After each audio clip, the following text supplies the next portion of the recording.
Welcome to Weekend Shelf Control with me, Frankie. And me, Liam.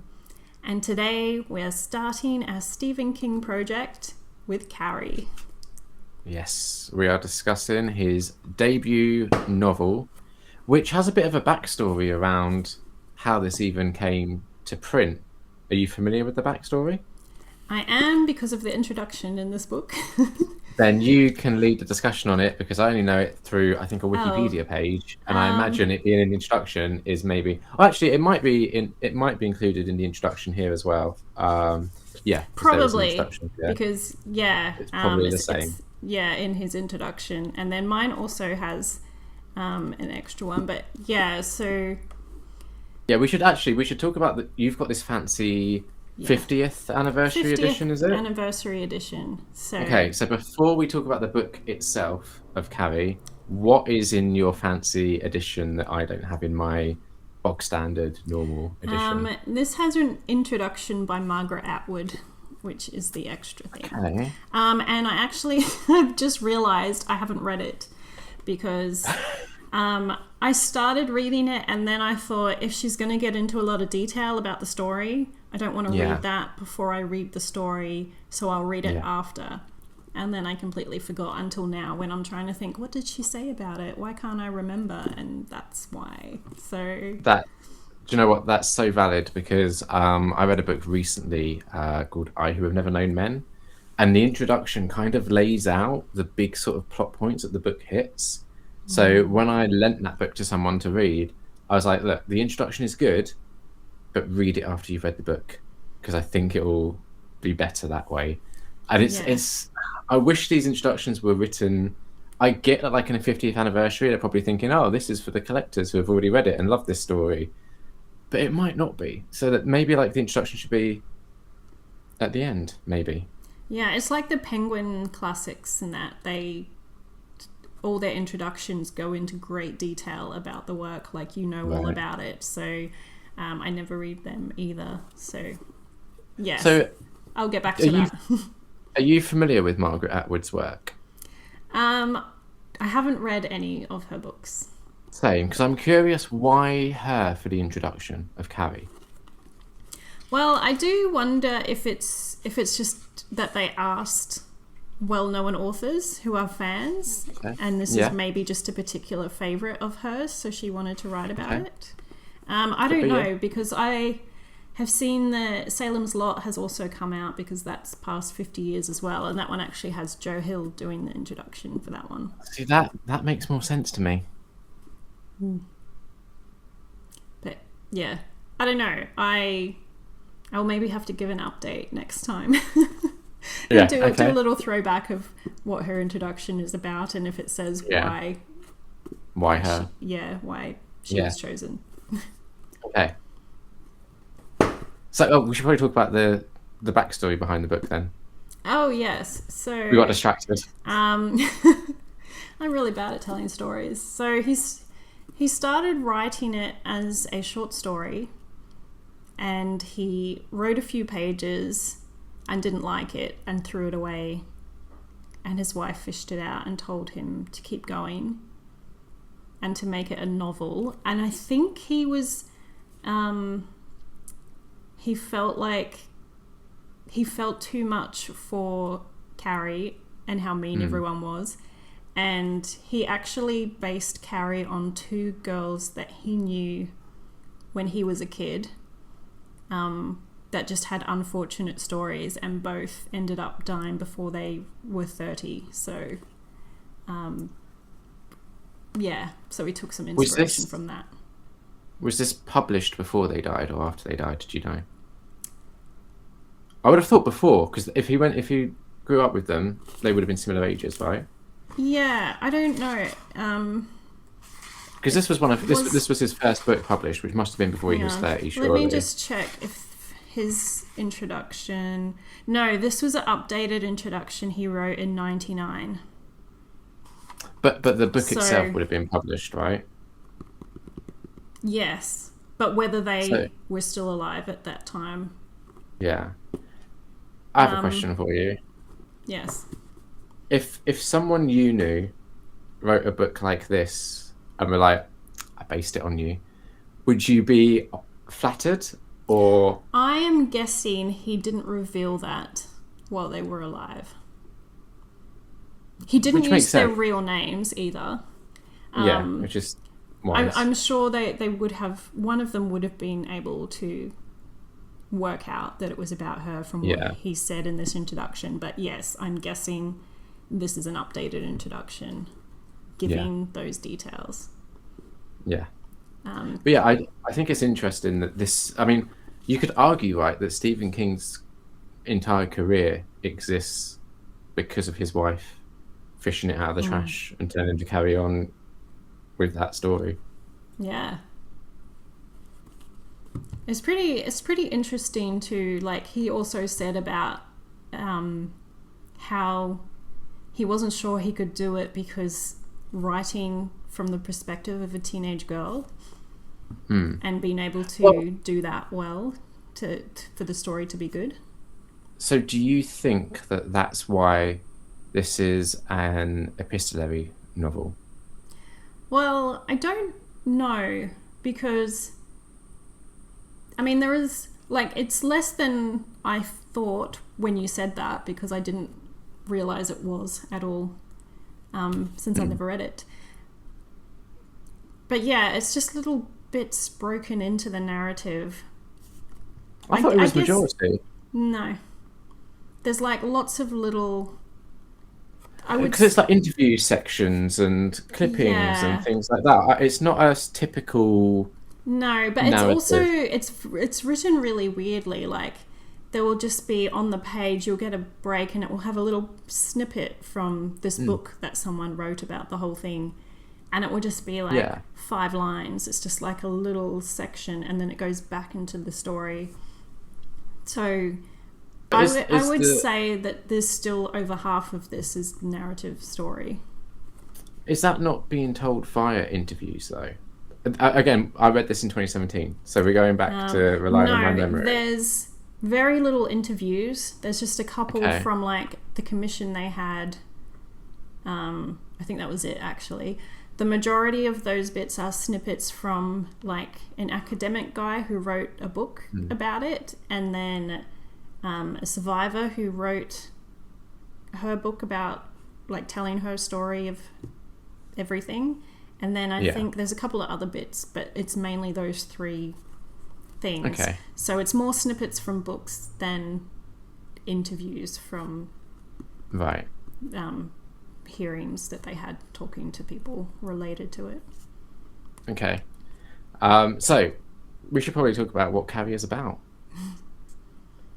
So for those that aren't familiar, you follow Carrie White, who... teenage girl going through high school and puberty, with a very religious mother and a lot of pressures and stress, some high school bullying, and should we do spoilers towards the end and we'll just do spoiler free for now, or just want to go... How do you want to handle this? I guess we can do sort of an overview first. So if you haven't read Carrie, this might interest you to go and read it. Yeah. So it culminates around a prom night, and let's say events escalate as Carrie discovers some hidden gifts that she possesses. Yeah. I think that's, broadly what it's about, right? It's quite interesting. You've read it more recently, so what am I missing? Because it's quite a short book. It's only like 240 pages. And the font's quite big in this as well. So... I would argue Stephen King has probably written longer short stories that are in like collections, like The Mist or something, than this book. It is... interesting to read. It's very concise, like the story. There's still the King thing of jumping to different people and talking about their perspective and what they're thinking about things, although mostly from the snippets of the books, but there is also some in the narrative. but it's Yeah. also very sort of stripped of a lot of external things and very focused on the story, because it pretty much, it's like a really small time period. The book's in 2 parts, and part 2 is all about the prom night. So Yeah. there's not a lot of extra stuff in this one, which also does help you fly through the story. Especially, I think part 2, it gets much more, don't want to put the book down, because you just want to keep reading and see what's going to happen. And I know what's going to happen because I saw the movie years ago, but like the build up to that and all the details of what is leading up to the finale is quite interesting. Yeah, I would argue that Carrie is one of those like pop culture touching points that even if you haven't seen the movie or read the book, it's referenced so much in media. Yeah, you probably that know you what probably, happens. yeah, right. There's a few kind of like iconic pop culture moments that are referenced just so repeatedly that everyone is aware of them, even if they haven't seen the source. And that prom scene in particular, I mean, that's bound to have been referenced in The Simpsons, which is tends to be kind of like one of those shows that does cement certain events in pop culture history. Yeah. Yeah, I mean, the main 2 things, it's sort of the opening and where it ends are like the 2 big iconic things, and they are the 2 focal points of the story. So the opening being the shower scene. Yes. So I much like how Stephen King was saying how he didn't necessarily know if he felt right writing from that perspective. I probably shouldn't be talking from that perspective. So how did reading that feel? Well, it was interesting because the American high school experience is different than I had growing up. Like, didn't have communal shower things at my school, so I always find that really interesting and kind of weird. But yeah, I mean, I can definitely like relate to not exactly what it would be like, because of course she's had her different upbringing, but I mean, even without the sort of, it's hard to talk about without spoilers. But this is the beginning, isn't it? Yeah, but I mean, I don't know how much is too many spoilers, or how much is fine, even though people probably know what I'm talking about. I don't know. Should we just dive into spoilers? Because I don't know. Yeah, we can do. Maybe. Yeah. Well, actually, before we dive into spoilers, if someone is they haven't read it and they don't want to be spoiled, would you recommend it to them? I definitely would. I think probably both it's probably quite a good introduction to some horror elements without being too much. A Stephen King book that's very short to read, so I mean, I wouldn't say it's probably going to end up as one of his best books, but as far as dipping your toes in, it's not going to take you very long to read it, and I think it is quite a gripping story as well. So in that way, I think it's a good read. I agree to a point. I would say it depends on why you want to read it. If you want to read it to sample Stephen King, I don't think this is particularly indicative of any of his other books that I've read so far.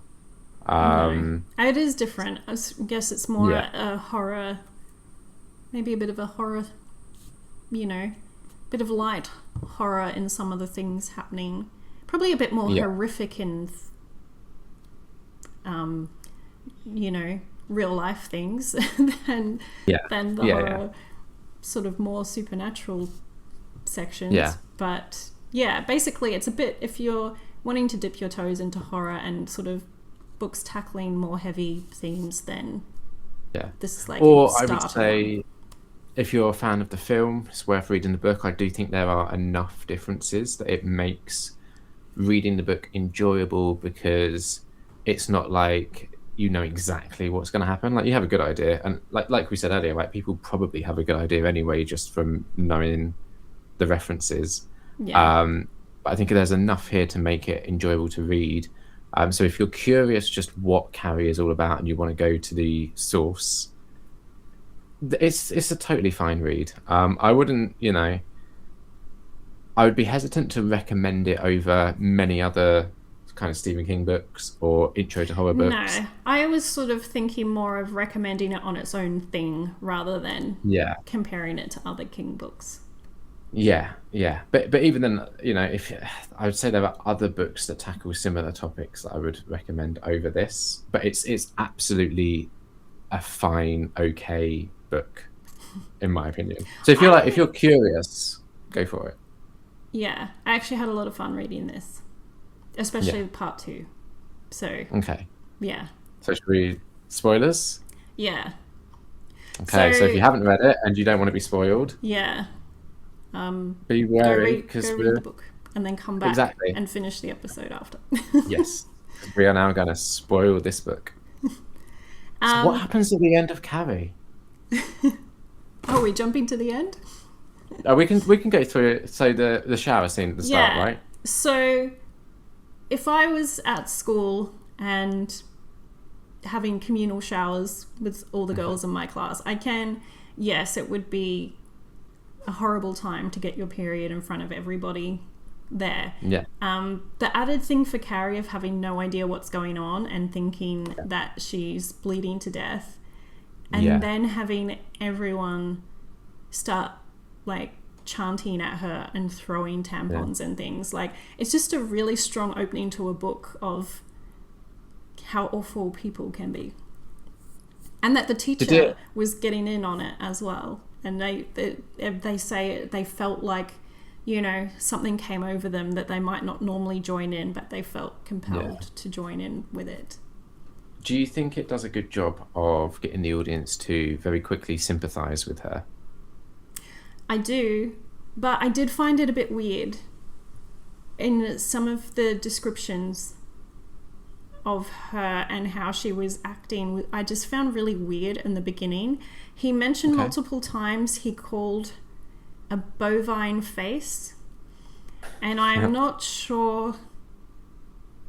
I couldn't quite picture in my mind what she would look like. I don't know what sort of features would make that description work. Yeah. So I do remember when I was reading this, some of the language that is used has not dated well. And this is a recurring thing with some of Stephen King's earlier works. You need to be wary going into it that there, particularly when it comes to let's say racially infused language, it hasn't aged well, and that's an understatement. That is a massive understatement. Although I have to say I am pretty okay with going back to old things and just being like, this was of the time. So I'm personally I'm okay with that, but for anyone watching that maybe less so, it's something to be mindful of.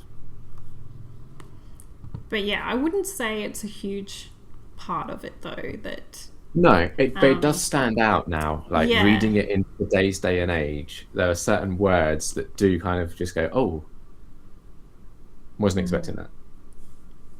But so the opening scene for Carrie herself was a bit weird, and the way he wrote the kind of sound that she made, like I think it was like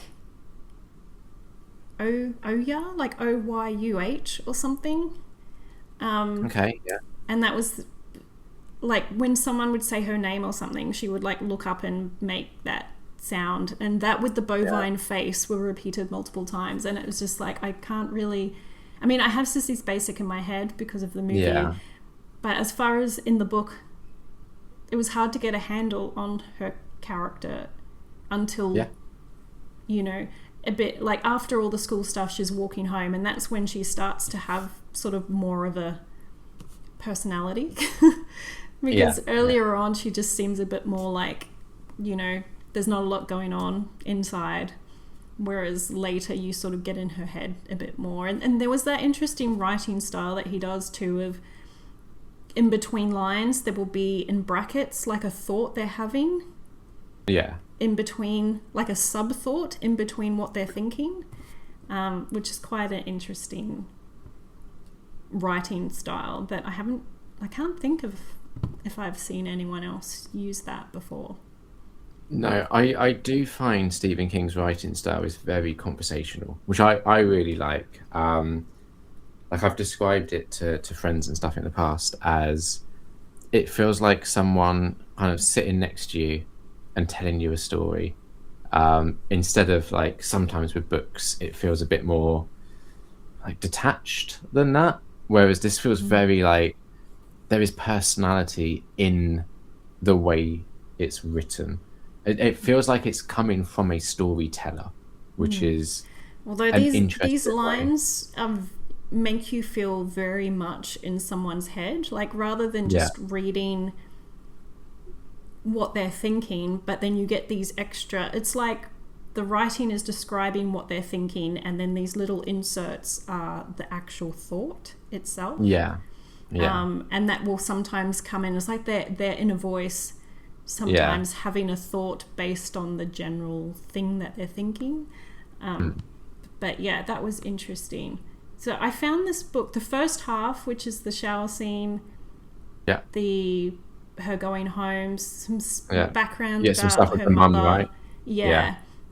And seeing, you know, that she's like a crazy lady when religion goes too far and you think everything is evil.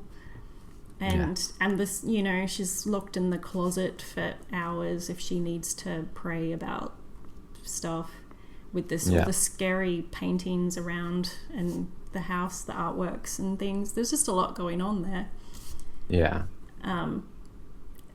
And then part 2 is the build up to the prom, and one of the girls whose name I've forgotten, even though I just read it. Sue, yeah. She's one who joined in kind of against her better judgment in the shower scene, and she feels bad, so she's dating Tommy, and she gets him to ask her to the prom instead as sort of an atonement thing. Which backfires. Yes. Although I do find it interesting that she decided not to go at all because of that. Yeah. And that probably potentially saved her life. Yeah, absolutely. So it was kind of a, you know, like a reward for a good thing, sort of. Yeah. Because you've still got to deal with everything that happened. And so you can tell that she was a bit of a scapegoat in the end. Yeah. So remind me, do we get any inclinations of Carrie's telekinetic powers earlier, before the prom stuff? Yes.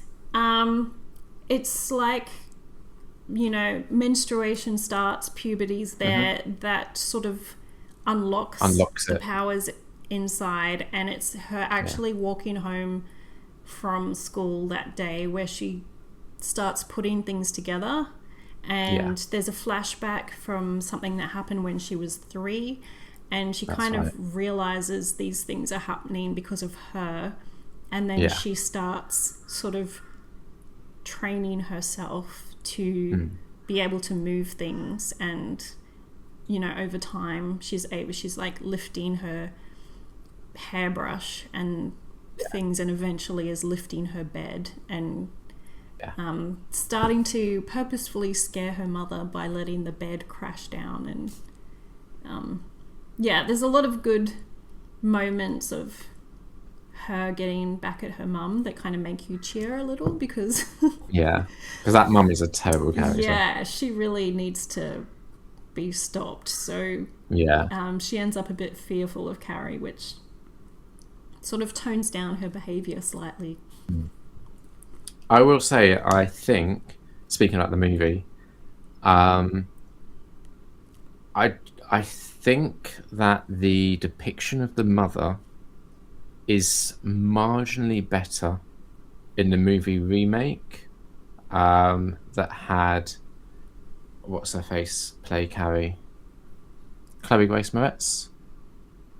I have not seen that, although that said, the original Carrie I have not seen for a very long time, so Yeah. I only So I think really remember the iconic scenes. I want to say it's Julianne Moore. I want to say that who plays the mum in the remake. I think I could be wrong. I might need to verify that, but I think that the remake goes a little bit more into that dynamic that I think is done slightly better than the Brian De Palma film. But And then there I was think a sequel too. Was that a sequel to yeah, the it was a old sequel. movie? The Rage to Carrie's Revenge, I want to say. I think I may have seen that. Was that like from the 90s or something? Was It was, quite old? yeah. Yeah, I think I've And seen totally, I mean, like, it was a sequel, yeah, but totally unrelated to pretty much everything that happened before, apart from it's a girl with telekinetic powers. That's like, whose name is Carrie. Everything else is like, that. Oh, okay. I thought it might have been related in some way, like a relative or something. Or oh no, I think it is, you know, it is Carrie it's... still. Oh, okay. Yeah, Oh, so it's like the end didn't happen. kind of like that, yeah. We're gonna... Very 90s. I All I remembered remember it as about being a that, different girl, but somehow related. that But it's was been a it's a long different time. I didn't actress. really remember. Yeah. All I remember is the swimming pool scene, which is again like the prom scene. It's that equivalent where the telekinetic powers go mad and everyone suffers. I would not recommend The Rage 2 Carrie's Revenge. No, well, I need to rewatch the original because it's been Yeah, so long. and maybe give the remake a go and see what you think of that as well. Yeah, that'd be interesting. So now I've read Yeah. the book because the movie I saw first. Now I've read the book, Yeah. so it'll be interesting to watch it again, but in relation to the book and what Yeah. the differences are and what they've added, because there's definitely a lot of potential to change things in a movie in a good way and Yeah. sort of add to the story. Yeah, I will say I was the same as you in that I'd seen the Brian De Palma film before I'd read the book. And I think after reading the book is when I watched the remake. So I really liked the Brian De Palma film. So I had that issue where reading the book, all of the characters, I could only picture them as the actors that were in the Brian De Palma film, which I do think is a really solid movie.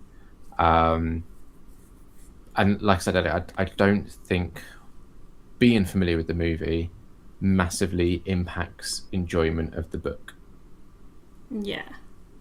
I feel like the way this is written and the shortness of it, it works. I also felt the build really well in the prom night section. Yeah. And all the events leading up to that. I actually read that entire part yesterday to finish the book. Okay. Because it doesn't take very long to read this. And Yeah. I'd read the first and a few parts just because I was on the train, whatever, I had limited time. But I sat down yesterday to read the second half. And yeah, I just really... And I also really felt the atmosphere as well. Yeah. Like the building tension, which doesn't always happen when you're reading a book. Yeah. But yeah, But I really felt it. do you think that tension was there because you knew what it was heading towards? Or do you think even if you didn't know that, the tension would still be gradually increased in a kind of way that works? I think it would still work because you're seeing the group that go out to collect the blood, so you kind of know something's generally coming. what they're planning, like if they're getting buckets of blood. And this girl hates Carrie so much that's getting her boyfriend to go do this. And I'm glad that scene was kind of skimmed over, that they killed they actually went in and killed the pigs on this cranky old guy's farm to get the blood. And they didn't have enough to fill 2 buckets from one, so they got the other. And I was like, oh, getting ready to turn away, but he actually went really fast past that part of it, so it wasn't too bad. But, and I even felt sorry for the farmer, who is just very briefly mentioned as this cranky guy who really hated trespassers, and he caught someone eating an apple from one of his trees and made a really big thing of it. So he's a terrible person, but I just felt really sad that he was going to come home to his farm and find these 2 slaughtered pigs in the thing. So I will say, one of the things I love that Stephen King can do is paint a very rich picture of a very small character in very few lines. Like, he can give you like maybe a paragraph description of a character, and that is enough to kind of key you in to all of the key elements you need to know about them, so that they're very easy to like picture. I did find that with a lot of like a lot of the sort of teenagers and whatever, like, there's a short book and it flies through the story, but you do still get enough to really add the different personalities to the characters, and some things that relate to their home life and how they might have turned out a bit the way they are. Like, the really awful bully has a lawyer father, so he wants to sue the school because of the teacher reacting badly to his daughter and all this. So you can sort of you get a lot from how few words are in this story. So okay, the opening with the shower scene, you sympathise with Carrie. Do you think that there's any point during the prom sequence where that sympathy starts to waver, or are you ride or die, you're with Carrie to the end? I'm pretty much with Carrie the whole time. She does go, obviously, way too far. Okay. So just to be clear, we're defining way too far as burning down a school gymnasium and murdering how many people? Well, it's not just that. She goes through the town afterwards, so I think the death toll ends up being like 460 or something, and half the town burns down. And that's what we're classifying as way too far. Yeah. I mean, the thing is, I can understand this horrible life with that mother, and you're bullied all the time. You would want to get revenge when you're finally having a good night and they ruin it. Yeah. But yes, I don't agree with what she does, but I can understand it. Yeah. You're still on her side. Yeah, it didn't spoil the book and make me go, oh, why did she do this? Yeah. This book is ruined now because she's done all this terrible stuff. Like, I was in the fictional sense of, get them all, kind of. Yeah. It's pretty satisfying. Which, again, I think is testament to Stephen King's writing, right? I think in other hands, it could have been a study of what's the tipping point for this character where people turn against her. But I think that's not what Stephen King's trying to do. Like, that's not his intent here. I do think it is very much a, we've got this character who's in an awful situation, who has been pushed past breaking point, and like I said, we're along for the ride to see what she does.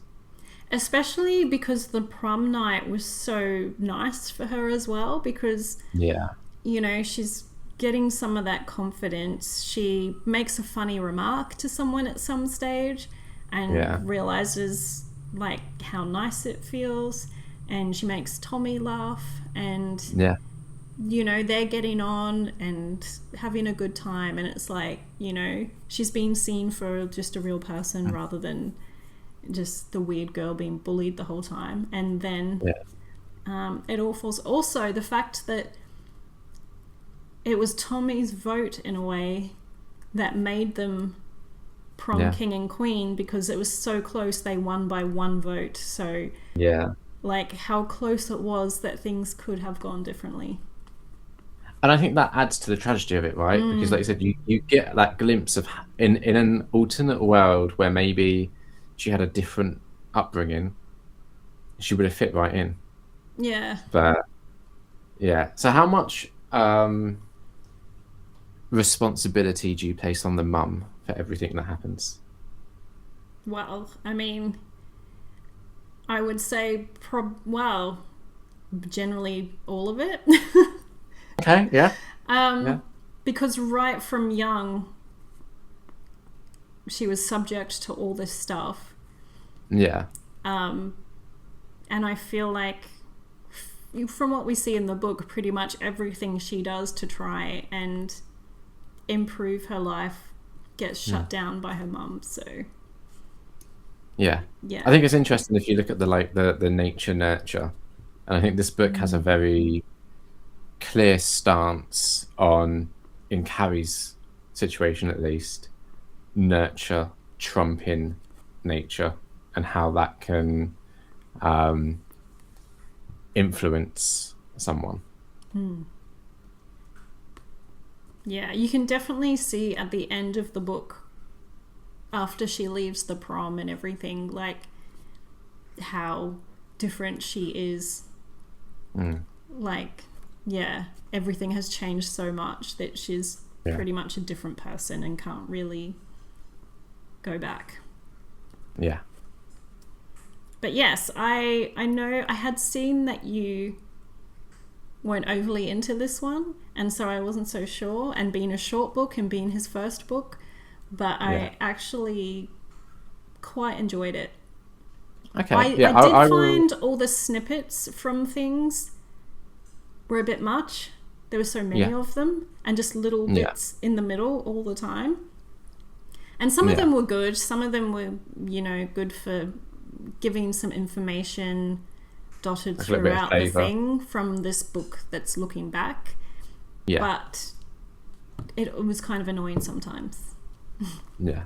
Yeah, I will say again, I think when I look back at my thoughts on this book, I have to remember that this was the first book that I'd read in about 5 years at the time. So this was very much my active attempt to get back into reading. And I also will say I had a huge gap after reading this because, like I said, it's a short book. So when you're getting back into reading, it feels very manageable. When Stephen King follows this up with Salem's Lot, I just ordered that on Amazon and it arrived, and I was like, I'm not ready for that. That's way too big of a commitment. I need to read some more littler books to get my kind of mojo back with reading before I tackle a book that big. So I had a big gap between Carrie and Salem's Lot as well because I was just intimidated by it. Yeah. But yeah, I would be curious to reread this in the future to see if my thoughts change now that I'm way more comfortable with reading.